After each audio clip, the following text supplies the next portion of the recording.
Vernon Dursley speaking. Harry, who happened to be in the room at the time, froze as he heard Ron's voice answer. Hello? Hello, can you hear me? I want to talk to Harry Potter. Ron was yelling so loudly that Uncle Vernon jumped at and held the receiver a foot away from his ear, staring at it with an expression of mingled fury and alarm. Who is this? He roared in the direction of the mouthpiece. Who are you? Ron Weasley. Ron below with back, as though he and Uncle Vernon were speaking from opposite ends of a football pitch. I'm a friend of Harry's from school. Uncle Vernon's small eyes swiveled around to Harry, who was rooted to the spot. There is no Harry Potter here, he roared, now holding the receiver at arm's length, as though frightened it might explode. I don't know what school you are talking about. Never contact me again. Don't you come near my family. And he threw the receiver back onto the telephone as if dropping a poisonous spider. The row that had followed had been one of the worst ever. How dare you give this number to people like you?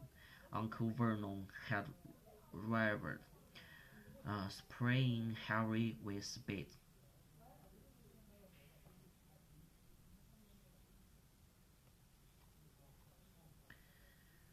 Now chapter 2. Ron, Ron obviously realized that he'd got Harry into trouble because he hadn't called again.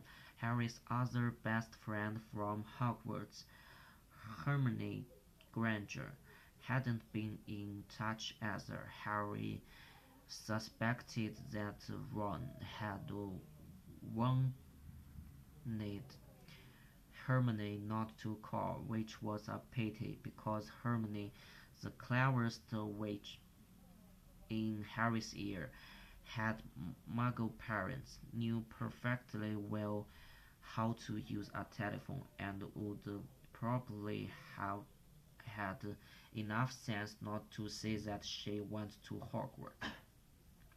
So Harry had had no word from any of his visiting friends for 5 long weeks, and this summer was turning out to be almost as bad as the last one. There was just one very small improvement. After swearing that he wouldn't use her to send letters to any of his friends, Harry had been allowed to let his eye. Hedwig outside at light. Uncle Vernon had given in because of the racket Hedwig made if she was locked in her cage all the time. Harry finished writing about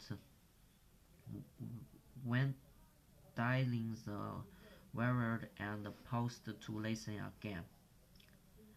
The silence in the dark house was broken only by the distant, grunting snores of his enormous carton diary.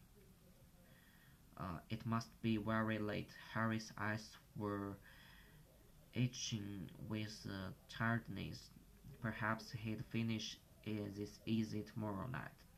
He replaced the top of the ink bottle, pulled an old pillowcase from under his bed, put the torch, A History of Magic, his easy quill and ink inside it, got out of bed and hit the lot under a loose floorboard under his bed. Then he stood up,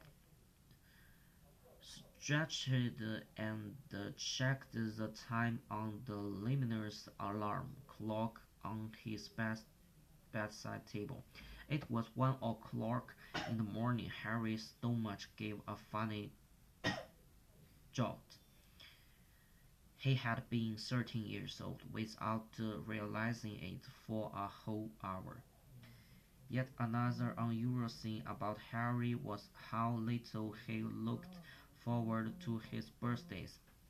He had never received a birthday card in his life. The Dursleys had completely ignored his last two birthdays, and he had no reason to suppose they would remember this one. Harry walked across the dark room, past Hedwig's large, empty cage, to the open window. He leaned on the sill, the cool night air pleasant on his face after a long time under the blankets. Hedwig had been absent for 2 nights now. Harry wasn't worried about her. She'd been gone this long before, but he hoped she'd back soon. She was the only living creature in his house who didn't flinch at the sight of him. Harry, though still rather small and skinny for his age, had grown a few inches over the last year.